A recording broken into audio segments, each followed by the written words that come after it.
오늘 민주당 움직임도 한번 보면요. 용광로 선대위가 출범을 했습니다. 무슨 얘기냐면요. 보수 책사인 윤여준 전 장관과 박찬대 원내대표 투톱에다가요. 김부겸 전 총리 또 김경수 전 지사 등이 총괄 선대위원장을 맡게 된 겁니다. 그야말로 거침없는 이재명 후보 그 말부터 일단 듣고 이야기 나눠보겠습니다. 존경하고 사랑하는 국민 여러분, 당원 동지 여러분, 다시 꿈과 희망이 넘치는 진짜 대한민국으로 함께 나아갈 준비 되셨습니까? 네. 위대한 국민의 에너지를 모아서 새로운 민주공화국을 열어젖힐 준비 되셨습니까? 네. 감사합니다. 오늘부터 시작입니다. 선대위 공식 출범과 함께 우리는 승리를 위한 한 걸음을 내딛게 됐습니다. 제 능력이 많이 부족하고 경험도 부족합니다만 이재명 대표님을 돕는 일에 최선을 다하겠습니다. 자, 임지혜 변호사. 남은 최대 변곡점으로 거론되는 게 내일 있을 대법원 상고심이에요. 이 선고, 근데 생각해 볼 수 있는 경우의 수가 3가지라고 하는데 어떤 경우의 수가 있나요? 말씀 주신 것처럼 경우의 수 3가지입니다. 이 공직선거법 위반 사건에서요. 일단 1심에서는 징역 1년에 집행유예 2년, 이대로 확정이 되면 피선거권이 상실되는 형이 나왔습니다. 예. 항소심에서는 정반대의 결과가 나왔죠. 무죄가 나왔습니다. 그리고 이제 내일 대법원 선고를 앞두고 있는데 먼저 상고 기각, 즉 항소심에서의 무죄가 그대로 확정되게 되면 이재명 후보 입장에서는 가장 원하는 성적표를 받아들이게 됩니다. 당연히 이번 조기 대선에 출마가 가능하고 상당 부분 사법 리스크를 덜어냈다 이렇게 평가받을 수 있는 상황입니다. 두 번째는 파기환송될 수 있습니다. 그러니까 이 항소심에서의 무죄가 잘못되었다. 네. 무죄 취지로서 파기환송, 다시 항소심 법원으로 돌아가서 양형 판단을 받아봐라 라는 판단을 받게 된다면 일단 유죄로서 확정된 것은 아니기 때문에 6.3 조기 대선 출마는 가능하지만 상당 부분 법적인 리스트를 안을 수밖에 없습니다. 마지막 경우의 수는요. 파기 자판입니다. 그렇군요. 대법원에서 항소심의 무죄가 잘못됐다는 부분을 확인을 하면서 형량까지 내리는 경우를 파기자판이라고 하는데 만약 벌금 100만 원 이상으로 파기자판 선고가 내려진다면 당장 피선거권이 상실이 되어서 대선 출마가 불가능합니다. 다만 파기자판은 이 법률심을 담당하고 있는 대법원에서 일반적으로 이루어지지 않는다고 보이기 때문에 가능성은 좀 낮지 않은가. 그렇군요. 결국 상고 기각, 무죄가 확정된다거나 아니면은 파기환송, 항소심으로 다시 돌려보내는 그런 판단이 내려질 가능성이 높아 보입니다. 그러니까 법조계에서는 저 3번째 파기자판보다는 위에 2개의 가능성이 더 커 보인다 이런 설명을 해주신 건데, 자, 호주석 대변인. 그런데 네네. 이번 선고가 굉장히 이례적인 속도전이기는 했어요. 그러니까 보면은 3월 26일에 2심 무죄 선고가 났고 이틀 뒤에 사건이 또 접수가 됐고요. 4월 22일, 그러니까 전원합의체 첫 기일이 이날 열렸고 일주일이 좀 넘어서 최종 선고가 나오게 된 거예요. 굉장히 속도가 빠른데 이렇게 속도를 좀 당겨가면서까지 어떻게 보면 대선 직전이나 그 후도 아니라 좀 애매모호한 시점 같긴 하거든요. 이런 시점을 대법원이 선택한 이유는 뭘까요? 제가 알기로는 이게 어떤 결론을 이미 정해놓고 대법관들이 뭐 이쪽이다, 뭐 상고 기각이다, 아니면 파기환송이다 정해놓고 이 날짜를 잡은 게 아닌 것으로 알고 있습니다. 그래요? 판결 직전에 이제 평의를 하는데 그때서야 비로소 대법관들이 각자 연차가 낮은 대법관대로, 그러니까 임용이 제일 늦었던 대법관 순서대로 나는 이렇게 봅니다라는 그 의견을 하나씩 말해서 그때 이제 최종 결론을 내게 되는 것으로 알고 있습니다. 그러니까 조희대 대법원장이 이재명 대표 후보 이걸 털어주자, 아니면 그 반대로 결론을 내놓고 날짜 잡은 것이 아니라 우리로서는 법대로, 대법원은, 법관들은 법대로 이 판결을 최대한 빨리 해서 선거에서 이제 한 달이 더 남았지 않습니까? 해서 그 다음에는 이제 그 선거에 국민들의 민심에 따라서 맡기자, 선거는 선거대로 진행되게 하자, 그것이 맞다라는 그런 판단을 한 것이라고 봅니다. 저는 어쨌건 우리 사회 이제 최고의 법관들이지 않습니까, 대법관들이. 이분들의 이제 집단 지성을 통해서 옳고 그름이 가려져야 된다고 생각하고요.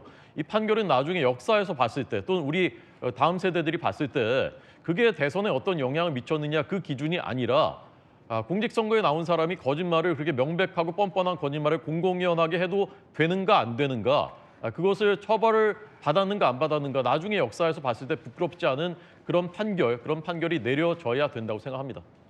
동의하세요? 저는요, 국민의힘에게 물어보고 싶습니다. 이번에는 정말 인정하실 건가? 그러니까 1심 때도 그렇고 2심 때도 그렇고 이제 3심이 나와도 저는 인정 안 할 것 같아요, 사실. 하지만 우리가 사법에 대한 어떤 예의가 존중이 있어야 되기 때문에 이제는 좀 인정해야 된다라는 말씀을 먼저 드리고 싶고, 어쨌든 간에 저는 이재명 후보와 관련해 가지고 어쨌든 대법원에서 대통령 선거 이전에 확실하게 결정을 내려서 국가적인 혼란을 조금 네. 없애려고 하는 것 같은 취지가 있다라고 생각을 해요. 사실 한편으로는 우려스럽기도 합니다. 이 재판이라는 것이 신속과 공정 둘 다 중요한 거지만 그럼에도 불구하고 딱 하나만 고르라고 하면 공정이 더 중요한 것 같아요. 근데 이 정치적인 상황 때문에 사법부가 영향을 받아서 이렇게 빨리 속도를 낸 것은 우려스럽다라고 생각을 하고, 어쨌든 이재명 후보의 저는 무죄 취지, 무죄 확정을 확신하고 있다, 이런 말씀 드리겠습니다. 자, 강성필 부대변인. 네. 그런데 이재명 후보가 2월 달에 한 방송에서 이렇게 얘기를 했었어요. 네. 그러니까 대법원 선고가 대선 전에 좀 나오기는 불가능할 것 같다, 이렇게 말을 했었는데 어쨌든 결국 나오게는 된 거거든요. 맞습니다. 근데 만약에 이게 내일 유죄 취지로 파기환송이 나온다고 하면요. 네. 그럼 이게 어쨌든 뭐 선거 전에 결론이 나오는 건 좀 어렵다고 봐도 이 당선된 뒤에 네. 재판을 이어갈 건지 이 여부도 해석이 나올 거라고 보십니까?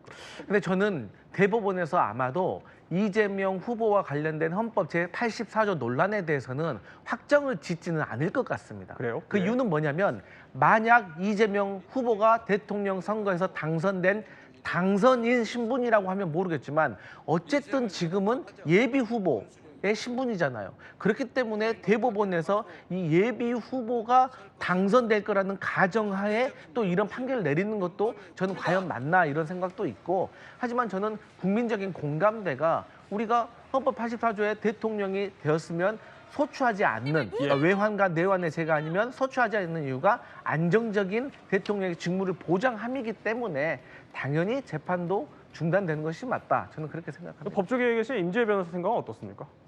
사실 여러 가지 견해들이 나눌 수는 있는 부분입니다. 이례적으로 굉장히 빠르게 결론이 내려진다는 부분에는 동의할 수 있을 것 같은데, 사실상 현 시점으로서는요, 어떤 판단 내려질지는 예측하기 굉장히 어려운 측면이 있습니다. 네. 지금 법적으로 쟁점이 될 만한 부분은요, 지금 이 공직선거법 위반, 결국 허위 사실을 당선이 될 목적으로 공표하였는가가 쟁점이 되는 것인데, 이 누군가를 안다 모른다 주관적인 인식의 부분이라고 볼 수 있는지, 이 부분도 법적으로 쟁점이 될 수 있고요. 이 사진과 관련해서 과연 조작되었다는 표현이 사진 자체가 조작되었다는 뜻인지 골프를 치지 않았다는 부분으로 해석이 가능할지 사실 법적으로 판단을 받아야 볼 만한 부분이 있거든요.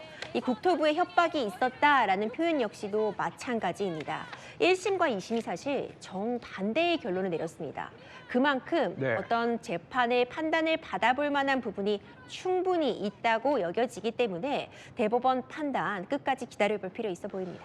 자, 혼수석 대변인. 그런데 만약에 반면에 무죄가 확정이 된다면 그야말로 이 후보한테는 어떻게 보면 좀 날개를 다는 셈이기도 하거든요. 게다가 알려진 게 한덕수 권한대행이 뭐 내일이나 모레 출마 선언을 할 가능성이 점쳐지는데, 그러면은 만약에 이 무죄가 확정되면은 이 일정에도 좀 차질을 받지 않을까 싶긴 하거든요. 아니 근데 법은 법대로 가야 되는 거고요. 정치는 정치대로 해야 되는 겁니다. 정치의 영향을 받는 것 같은 판결들이, 납득할 수 없는 판결들이 있기 때문에 저희가 우려를 하는 것이에요. 그럼에도 불구하고 판결은 다 받아들이죠. 저희가 판결을 승복하지 않은 적이 언제 있습니까? 헌법재판소 이번 탄핵 심판에 대해서도 명백하게 다 승복한다고 저희는 여러 번 밝혔었고 승복을 했죠. 민주당은 마지막까지도 이재명 대표는 승복하겠다는 말을 하지 않았습니다. 오히려 그거 책임질 수 있겠느냐, 무슨 어떤 표현을 썼죠? 뭐 폭동이었나요? 뭐 그런 표현까지 쓰면서 끝까지 받아들이지 않지 않았습니까? 1심 선고 나왔을 때도 마찬가지 아니었습니까? 유죄 선고 나왔을 때요. 자, 그래서 저는 이게 뭐 그런 결과가 나와서 이재명 후보한테 유리하게 흘러간다. 그렇더라도 어쩔 수 없는 겁니다. 우리는 법치사회에 살고 있기 때문에 그런 것이고요. 한덕수 대행의 출마 선언이 그것 때문에 어떤 영향을 미치느냐, 그것까지 고려해가지고 재판부가, 사법부가 이렇게 눈치 보고 그래서는 안 되는 겁니다. 그렇게 하면 법치가 설 수 없는 것이에요. 그런데 이 부분은 정확히 짚고 넘어가야 돼요. 이재명 후보가 여기 채널A에서 헌법재판소의 결과가 어떻게 나오든 인정하겠다고 얘기했어요. 근데 왜 자꾸 국민의힘은 인정한 적 없다고 하는 거죠? 저는 거기에 대해서 이해할 수가 자, 없어요. 그것은요. 그 어느 유튜브 거기 나와서 그거 뭐 인정하지 않을 방법이 있습니까? 이렇게 흘려서 지나간 거죠. 한참 전에. 그다음에 계속 그거 승복하겠다는 겁니까? 안 하겠다는 겁니까? 여러 번 물어봐도 끝내 대답을 정확하게 안 했어요. 그게 사실관계인 것입니다. 일단 내일 상고심 결과를 더 지켜보기로 하고요.